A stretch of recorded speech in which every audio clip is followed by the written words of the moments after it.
وقت قسط نمبر 38۔ فہیم مرزا کا آفس اے سی کی ٹھنڈک کی وجہ سے یخ تھا۔ کھڑکی کے بلائنڈ سے آتی روشنی پاور سیٹ پہ بیٹھے فہیم کے چہرے پہ پڑ رہی تھی۔ اس کے آگے لکڑی کی میز تھی، میز کے اس پار شمس سلطان بیٹھا تھا۔ ان دونوں کے چہرے بزنس ملاقات جیسے تھے، بس اپنا اپنا فائدہ سوچتے چہرے، بس کسی نہ کسی طرح اپنا ہوتا نقصان کسی اور کے سر ڈالتے چہرے۔ وہ دونوں ایک دوسرے کو گہری نظروں سے دیکھ رہے تھے۔ بالآخر فہیم نے کہنے کا ارادہ کر ہی لیا تھا۔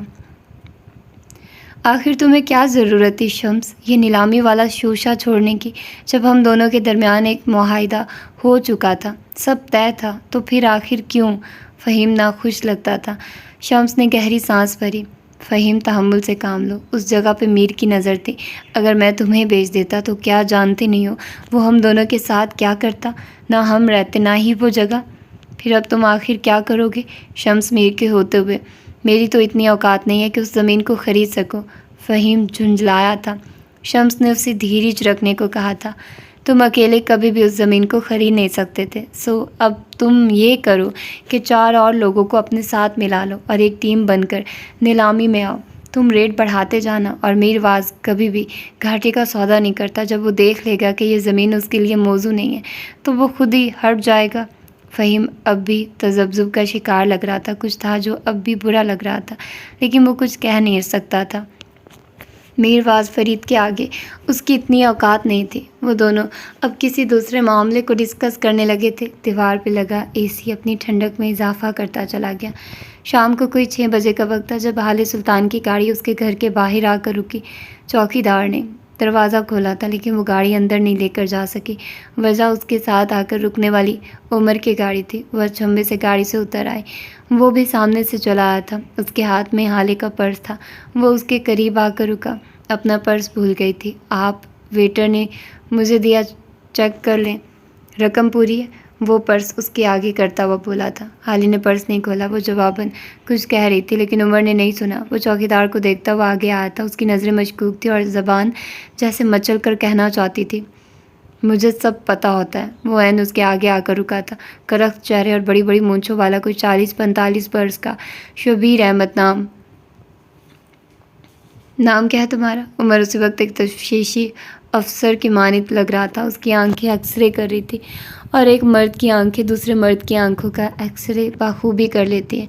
سر بشیر احمد، وہ بولا تو اس کی آواز ہلکی تھی، اور عمر دعوے کے ساتھ کہہ سکتا تھا وہ اداکاری کر رہا تھا۔ اس کی آواز، اس کا لہجہ اس کے چہرے کے ساتھ میل نہیں کھاتا تھا۔ شناختی کارڈ دو اپنا، اور گھر کہاں ہے تمہارا؟ پہلے کیا کرتے تھے؟ عمر تو مانو اس کے حلق میں ہاتھ ڈال کر سب اگلوا لینا چاہتا تھا۔ شبیر نے اپنا کارڈ نکال کر عمر کے آگے کیا۔ سر پہلے خیر پور میں رہتا تھا، اب میرے بیوی بچوں کے ساتھ یہیں کراچی میں رہتا۔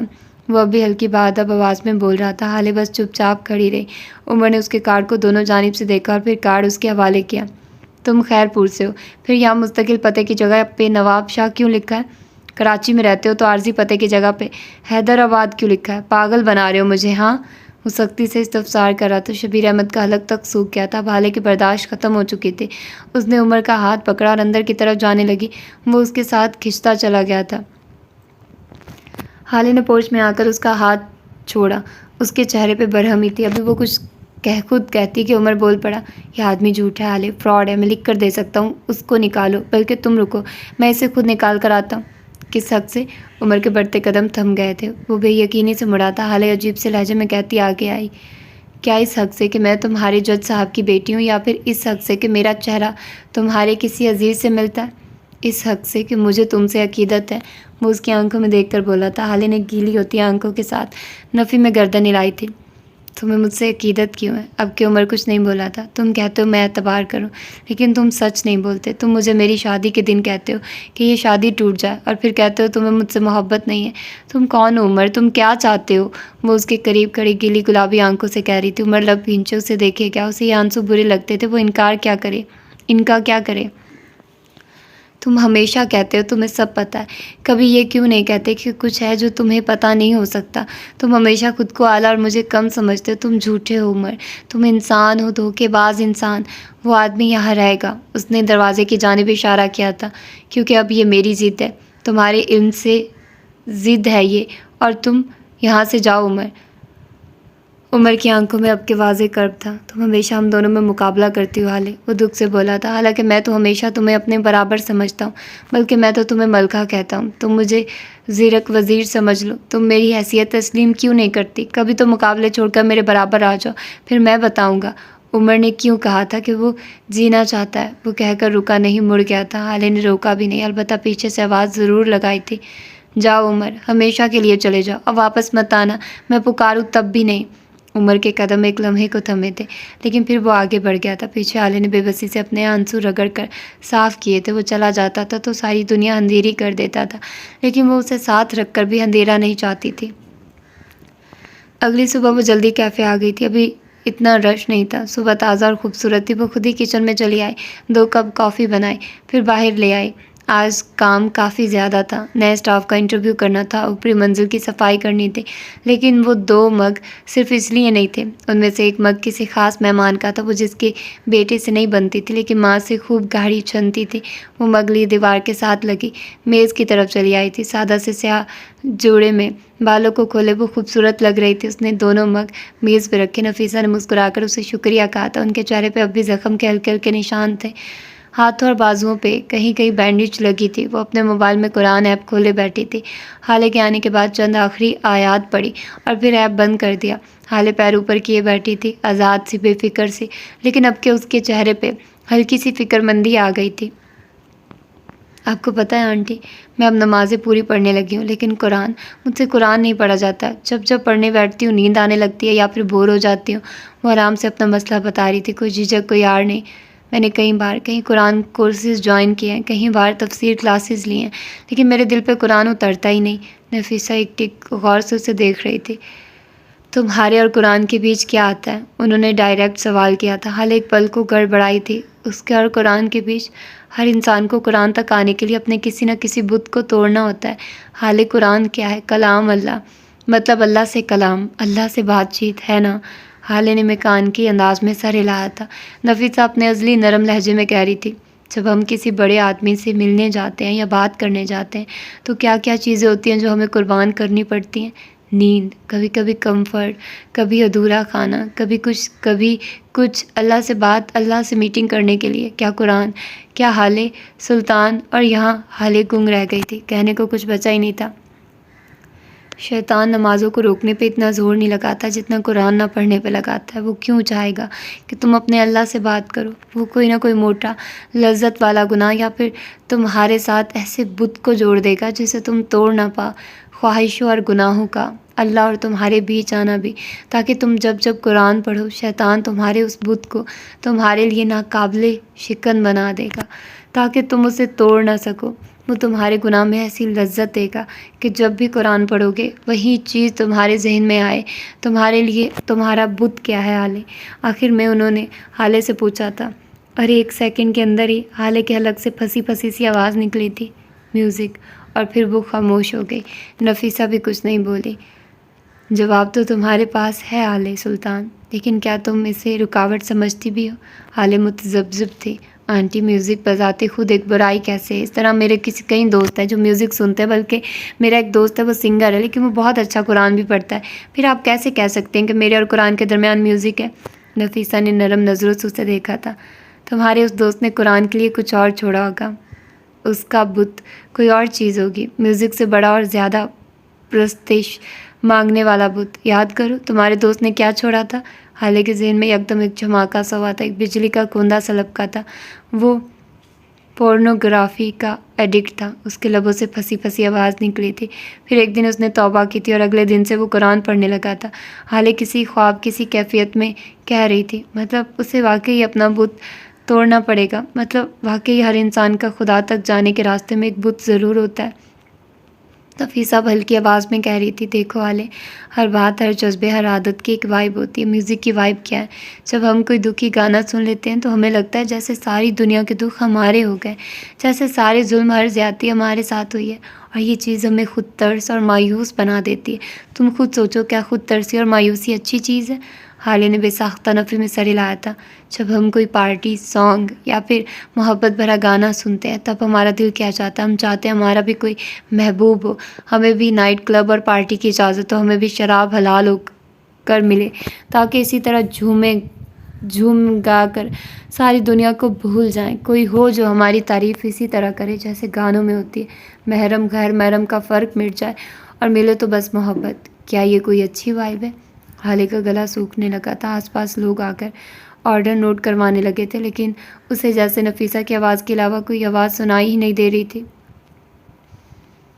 میوزک بجاتے خود ایک برائی ہے. روح کی غذا نہیں ہے، وہ روح کی بے چینی ہے. قرآن اگر تھوڑا سا بھی سن لو یا پڑھ لو تو ایسا لگتا ہے جیسے ڈھارس ملی ہو. اور میوزک، اس کی پیاس تو ختم ہی نہیں ہوتی. جتنا سنے جاؤ اتنا کم.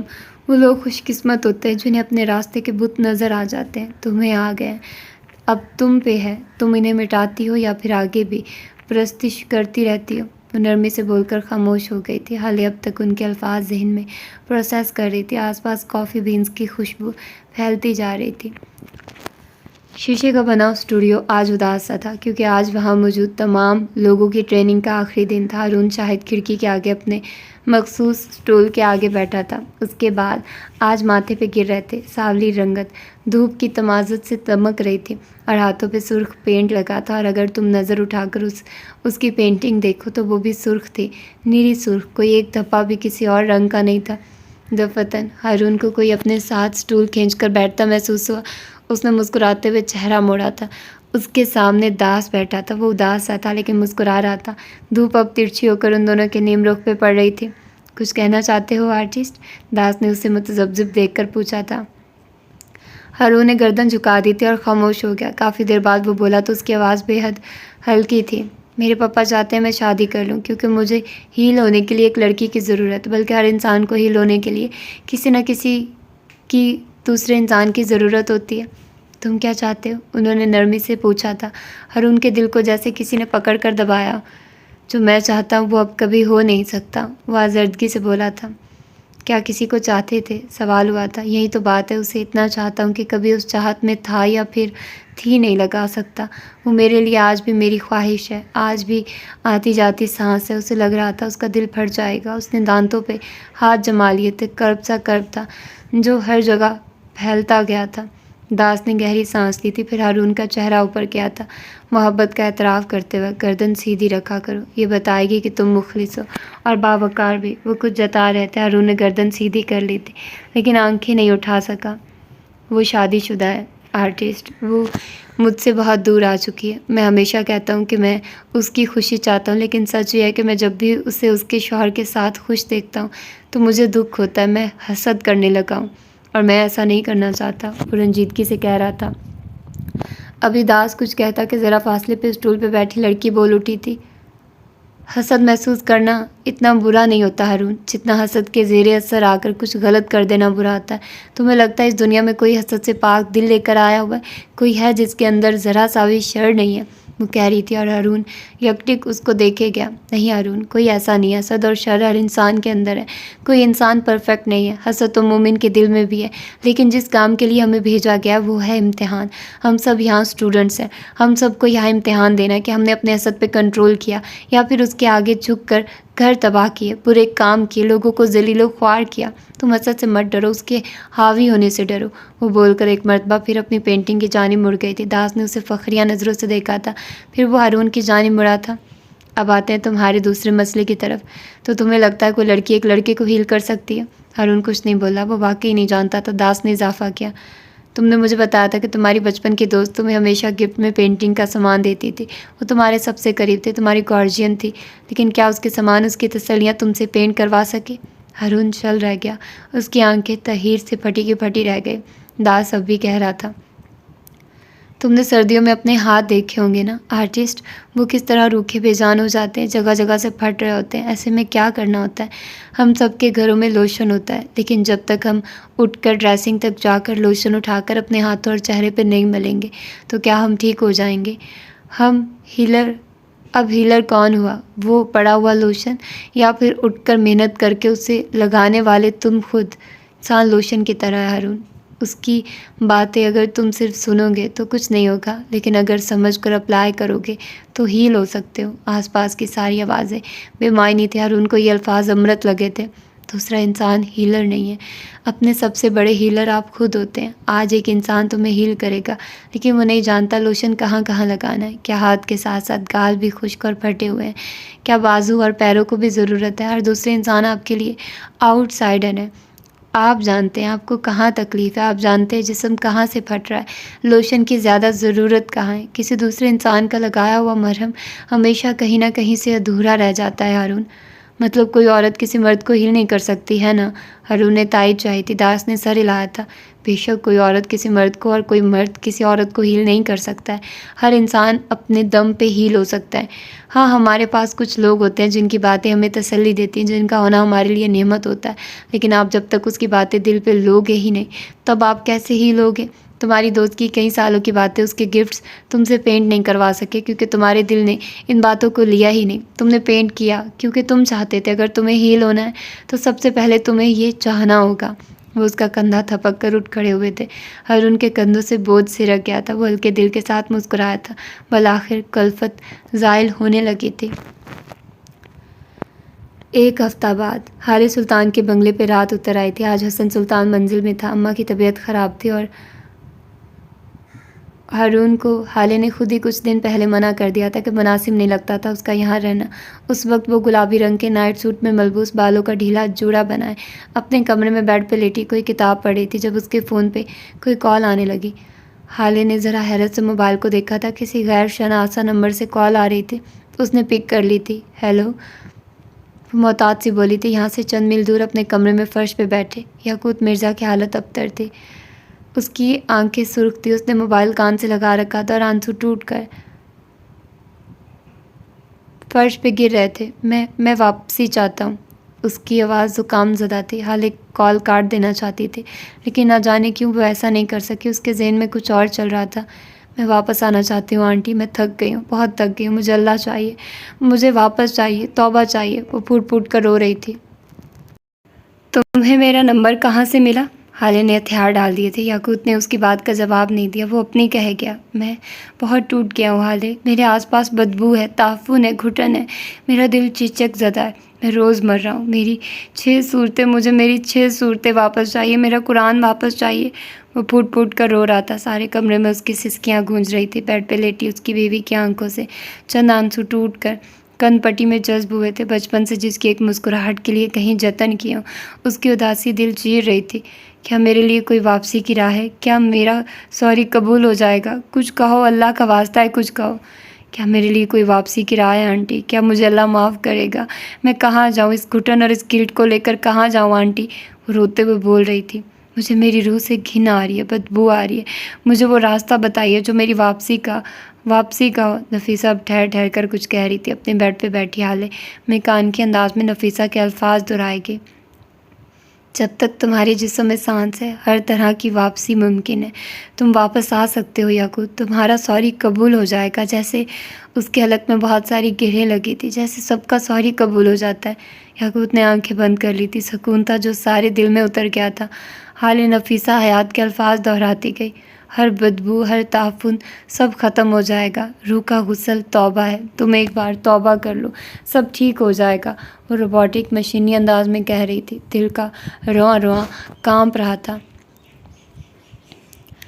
دوسری جانب یاقوت نے ایک زکام زدہ سانس اندر کھینچی تھی۔ اس کے چہرے پہ ڈھیروں ملال اتر آیا تھا۔ میں بہت برا ہوں حالے، میں بہت برا ہوں، اللہ کے سامنے کیسے جاؤں گا میں؟ وہ مجھ سے ناراض ہے، میں ایک ریپسٹ ہوں، میں نے زنا کیا، شراب پی ہے، ساری زندگی اللہ کی نافرمانی کی ہے، میں اللہ کے پاس کیا لے کر جاؤں؟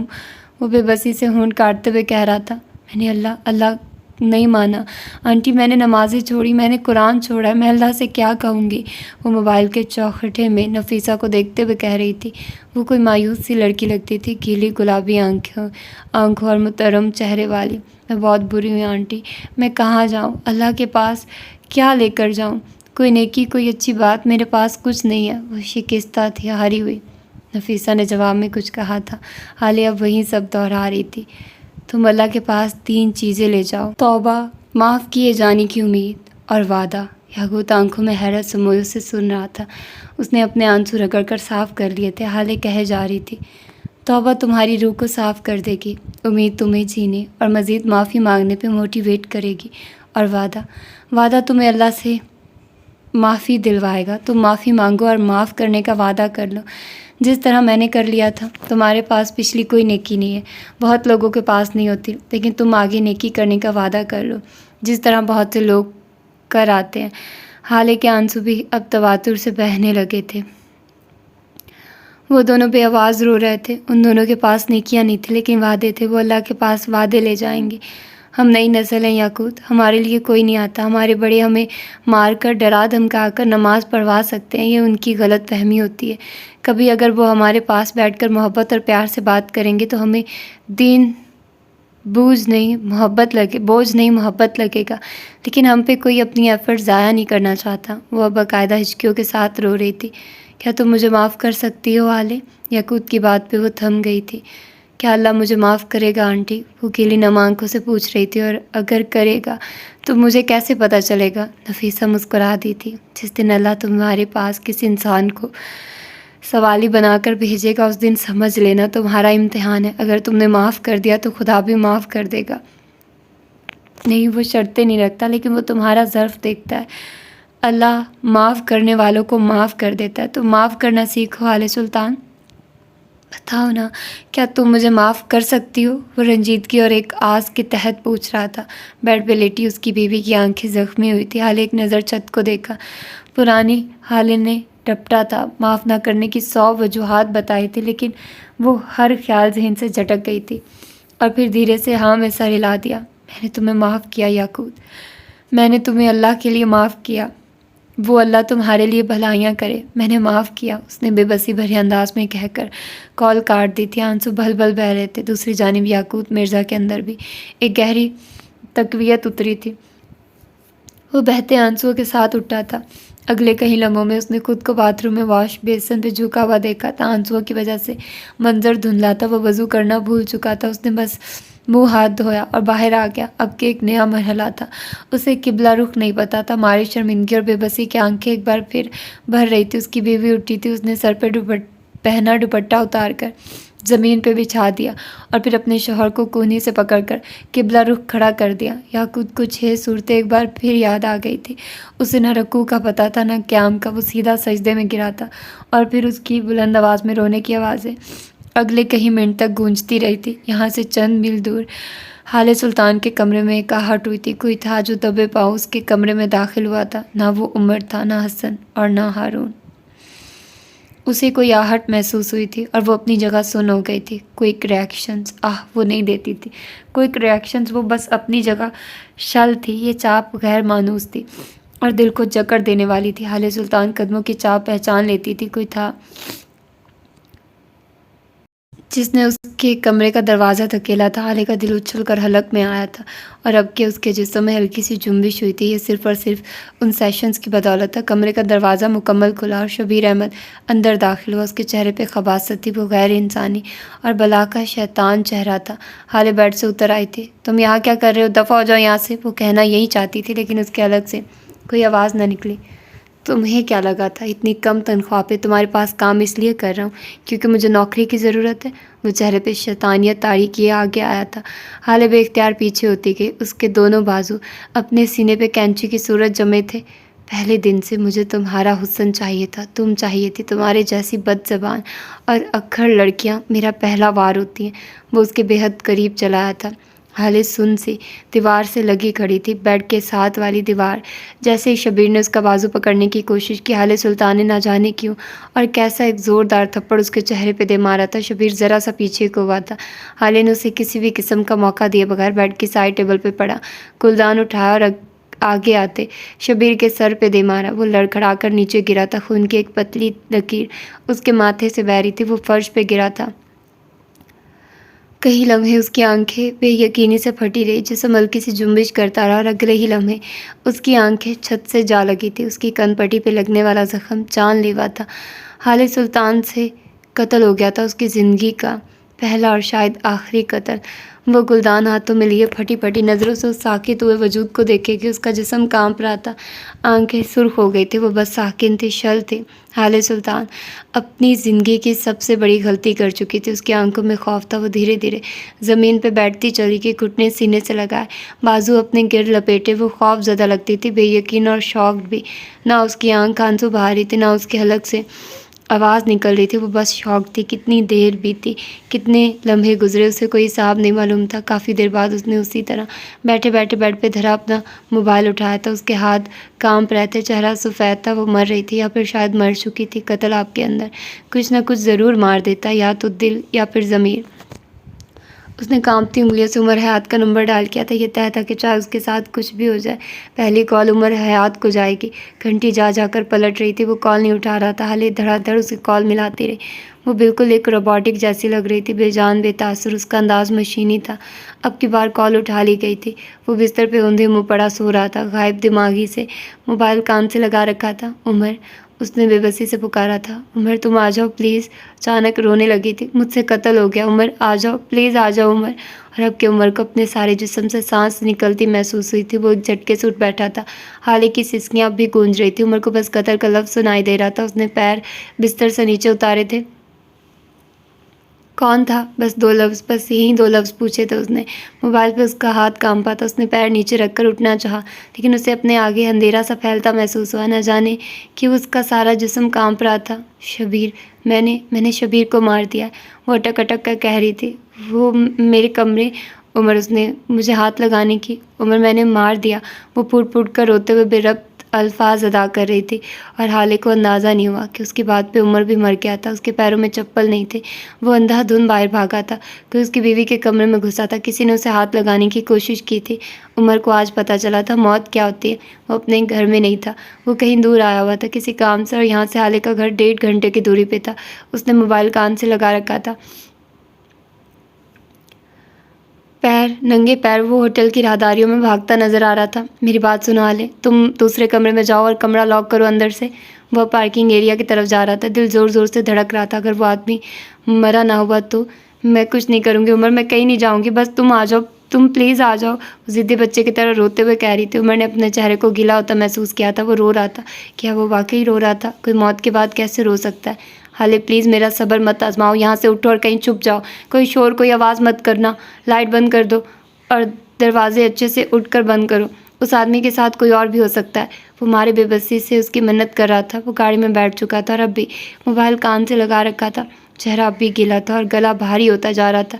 یہ موت کے بعد قبر کے عذاب جیسا لمحہ تھا۔ حالے اس کی بات پہ سن رہ گئی تھی۔ اگر اس کے ساتھ واقعی کوئی اور بھی ہوا تو اس نے کال کاٹ دی تھی۔ وہ یہاں سے اٹھی تھی اور مرے مرے قدموں سے باتھ روم کی جانب بڑھ گئی۔ اگلے ہی لمحے زور سے چٹخنی چڑھانے کی آواز آئی تھی اور پھر وہ فرش پہ بیٹھتی چلی گئی۔ موبائل کہیں باہر گر گیا تھا۔ وہ گاڑی کو انتہائی سپیڈ سے چلا رہا تھا۔ وہ ایسا نہیں کرتا تھا، کبھی نہیں کرتا تھا، لیکن آج اس نے موبائل پہ کال کرتے ہوئے دیکھی تھی۔ اگر حالے کا شور یا پھر اس آدمی کی چیخ سن کر کوئی آ گیا ہو تو، اگر محلے میں سے کسی نے آوازیں سننی ہو تو، اس کا دماغ اب کام کر رہا تھا۔ وہ 1.5 گھنٹے کے لیے اپنی بیوی کو اس طرح چھوڑ نہیں سکتا تھا، لیکن وہ کیا کر سکتا تھا؟ اس کی انگلیوں نے اب ہارون شاہد کا نمبر ملانا شروع کیا تھا۔ وہ واحد آدمی تھا جس پہ بھروسہ ہو جایا کرتا تھا، جسے وہ اپنی غیر موجودگی میں اپنی بیوی کے پاس اپنے گھر میں چھوڑ سکتا تھا۔ اس نے کال ملائی تھی، گھنٹی بج رہی تھی، شاید وہ جاگ رہا تھا۔ اس نے فوراً کال اٹینڈ کر لی تھی۔ کیا میں تم پہ بھروسہ کر سکتا ہوں ہارون؟ یہ وہ لفظ تھے جو عمر حیات نے بغیر کسی تمہید کے ادا کیے تھے۔ ہارون نے اپنے بیڈ سے پیر اتارے تھے۔ تم کر سکتے ہو، وہ اطمینان سے بولا تھا۔ دور کہیں اس کا ذہن خطرے کی گھنٹی بجا رہا تھا، لیکن اس نے دل سے دعا کی تھی، بس حالے ٹھیک ہو، چاہے دنیا ادھر کی ادھر ہو جائے، بس حالے ٹھیک رہے۔ میرے گھر جاؤ ہارون۔ اسے عمر کی آواز ایک بار پھر سنائی دی۔ میری بیوی سے کچھ غلط ہو گیا، تم اسے کور اپ کرو گے، یاد رکھنا وہ میرا گھر ہے۔ اس نے میرا پہ زور دیا تھا، اور یہ بھی یاد رکھنا کہ میں تم پہ بھروسہ کرتا ہوں۔ اس نے کچھ جتا کے یہ الفاظ ادا کیے تھے۔ اس کا ایک ایک لفظ ہارون سمجھ رہا تھا، وہ بچہ نہیں تھا۔ میں ہارون شاہد ہوں، جو واحد چیز میرے پاس ہے وہ وقار ہے۔ فکر مت کرو، میں تمہارے گھر اور تمہاری بیوی کی حفاظت کروں گا جب تک تم آ جاؤ۔ اس نے کہہ کر کال کاٹ دی تھی اور باہر کی جانب لپکا تھا، بس حالے ٹھیک ہو۔ اس کے دل سے ایک ہی آواز نکل رہی تھی۔ 1 گھنٹہ بعد عمر حیات نے گاڑی گھر کے باہر روکی تھی، کھڑی کی تھی اور اندر کی جانب لپکا تھا۔